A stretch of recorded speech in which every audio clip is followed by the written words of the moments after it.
Welcome back to the Boredom Cure, a place where we explore alternate timelines, forgotten histories, and the stories that might have been.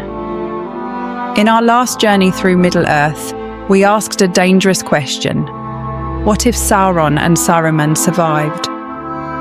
The Dark Lord endured as a shadow. The White Wizard rebuilt his strength in secret, and by the end of the story, two ancient enemies stood united. Not as master and servant, but as partners. Tonight, we continue that timeline. Years passed after the War of the Ring. King Aragorn ruled wisely from Gondor. The White Tree flourished. Trade returned. The kingdoms of men prospered. For a time, peace seemed eternal, but strange reports began arriving from the east. Entire settlements vanished. Ancient ruins thought abandoned showed signs of life. Travelers spoke of black storms gathering beyond Mordor. Most dismissed these stories as superstition. Aragorn did not. He remembered what happened when warnings were ignored. Meanwhile, deep within Orthanc, Saruman's plans accelerated. No longer serving Sauron, no longer bound by anyone's command. He had become something new, a strategist with centuries to prepare, a mind as dangerous as any weapon. And beneath the ashes of Mordor, Sauron's spirit slowly regained strength. Though weakened, the Dark Lord had discovered something ancient.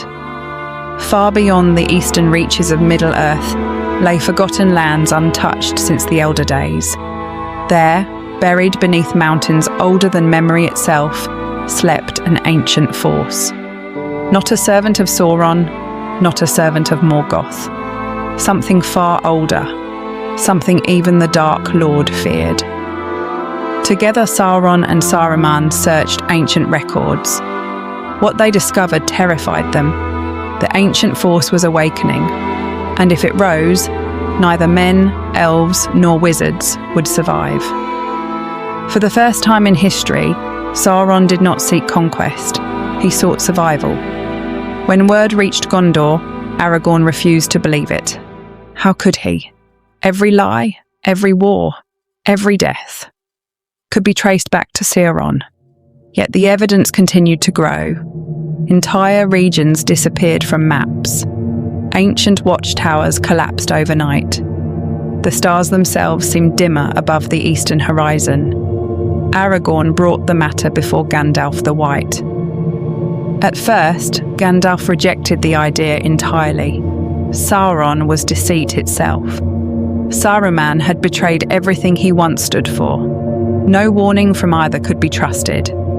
But as the signs multiplied, even Gandalf's certainty began to weaken. He investigated ancient records. He searched forgotten lore. And eventually, he found the same terrible truth. Something was awakening. Something older than Sauron. Older than the kingdoms of men. Older even than the Dark Lord's master, Morgoth. Reluctantly, Gandalf agreed to a meeting. The meeting took place beneath the ruins of an ancient fortress, far from both Gondor and Mordor. Only 4 figures stood within the broken stone halls: King Aragorn, Gandalf the White, Saruman, and Sauron. The tension was unbearable. One wrong word could have reignited the greatest war in Middle-earth's history. Then Sauron spoke. He revealed everything: the forgotten prophecies, the ancient force, the darkness rising beyond the eastern lands. For hours they argued, debated, accused one another. Yet by dawn, one truth had become impossible to deny.